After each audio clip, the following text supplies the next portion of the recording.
songs. So, are you getting your fill of Christmas carols this year? I feel like they start earlier and earlier. Oh, I never get tired of Christmas music. Yeah. Ever. But I do think radio stations could, maybe wait until after Thanksgiving. Just a thought.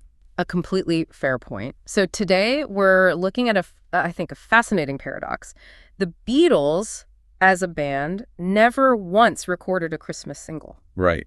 It just wasn't their thing. And yet, after they split, two of the members went on to create these huge, enduring holiday standards that are, fundamentally the opposite of each other. It's the perfect snapshot of how they diverged, isn't it? Yeah. John Lennon gives us this protest anthem that's kind of disguised as a carol. A really serious statement. Exactly. And then just 8 years later, Paul McCartney gives us this aggressively cheerful, super commercial synthesizer earworm. That's our mission today. We want to understand the thinking behind these two massive hits.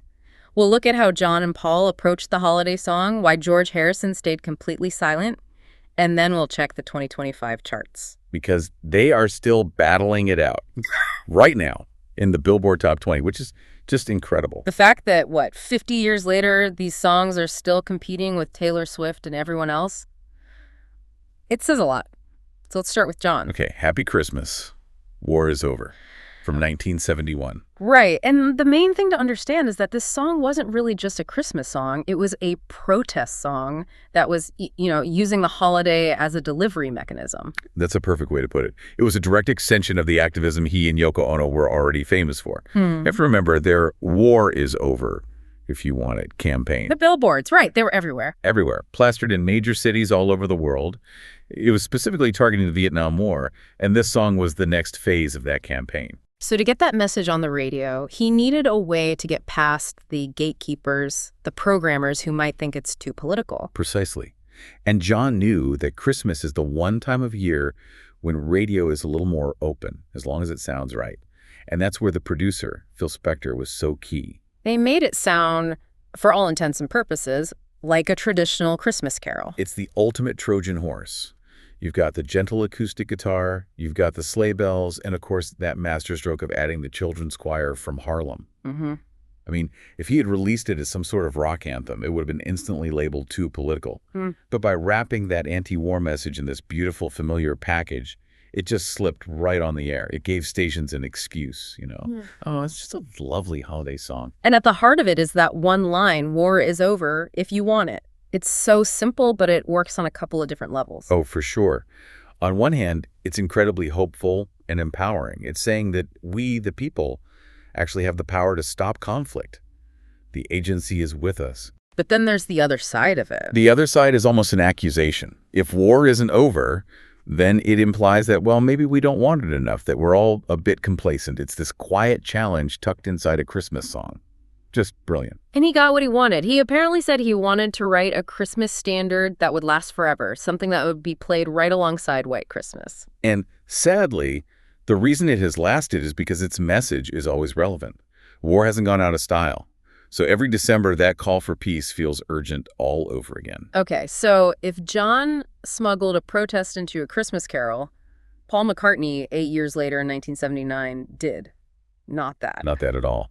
Wonderful Christmastime is just pure, unfiltered, almost aggressive cheerfulness. It is relentlessly commercial. The message is basically, we're having a party, that's it. And musically, it is a time capsule of the late 70s. Wow. It's built entirely on those very primitive synthesizers. That bouncy synth line is the whole song.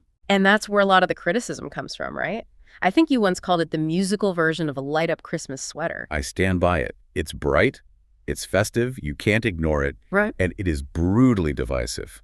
Music critics especially just seem to hate this song. They're so brutal about it. It's always on the worst Christmas songs of all time lists. Usually because of that synth riff and what they call its cheesy production. Yep. But the public clearly doesn't care about what the critics think. Right. So why does it work? Why is it still so popular? Because Paul is a master of simple, effective melody. The song is incredibly catchy. It creates a mood instantly. People aren't analyzing the vintage synth tones. They're just feeling the festive energy. It's for parties, not for deep thinking. And from a business perspective, it's not just a song. It's a financial engine for him. This is the really amazing part. In spite of all the critical hate, that one song is estimated to bring in hundreds of thousands of dollars for him every single year. Every year. Wow. Every single year. Every time it's in a store, a movie, an ad, Paul gets paid. And honestly, getting rich off a song that critics despise feels very on brand for Paul McCartney.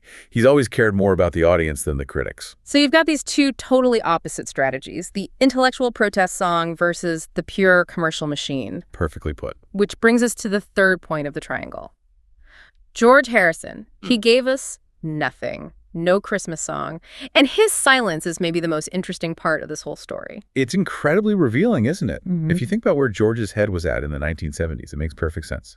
He was fully committed to his Hindu spirituality, to Eastern philosophy. And in that worldview, the commercial Western idea of Christmas just doesn't really have a place. Exactly. For him to write a song specifically designed to be played in shopping malls to sell things, it would have been a complete contradiction of everything he stood for in his solo career. He was trying to get away from all that commercialism. He was. His goal was to write songs about spiritual truth, not about Santa Claus. It would have felt like pandering to him, maybe even like hypocrisy.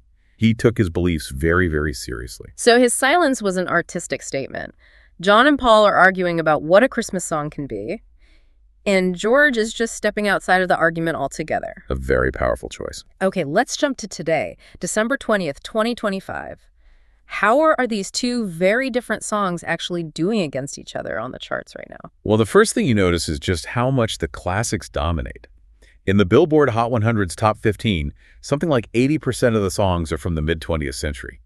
Mariah Carey, of course, is just a monster hit that won't quit, so the old songs are definitely winning. And right in the middle of that fight is Paul McCartney. Wonderful Christmastime is sitting at number 17. That is incredibly high. It is. And Paul's strength comes from what we'd call raw streaming numbers, just sheer volume. So it's on all the playlists. Every single upbeat Christmas party or holiday shopping playlist you can find.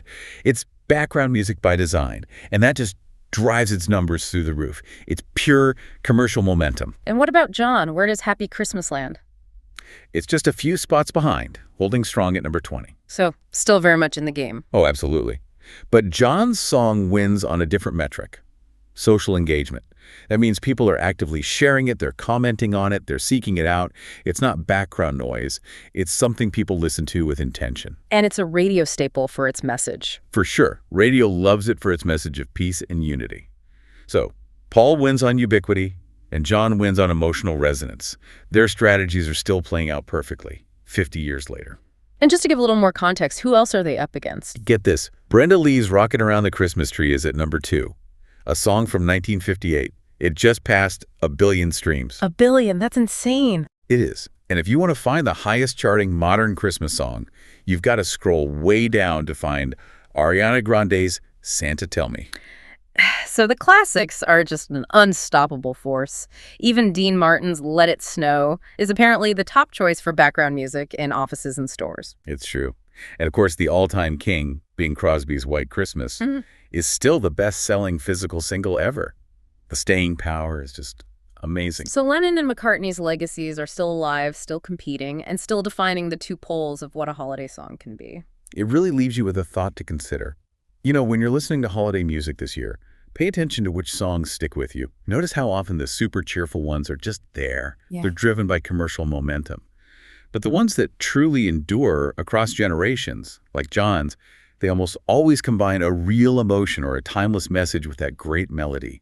That's the secret sauce. Well, thanks for joining us today. Whenever you feel like knowing more about the Beatles, visit us at BeatlesRewind.com. Every day, we do something new there. Song reviews, album reviews, movie reviews, book reviews, documentaries, trivia, all things Beatles. Every day, 8 days a week. You can find us on the website, BeatlesRewind.com. You can subscribe on Spotify, Apple Podcasts, YouTube, Amazon Podcasts, practically anywhere on the intertubes, the Beatles. All day, every day. We'll do it again tomorrow. Absolutely. See you then. Until next time, when you listen. Your mind conducts its own symphony.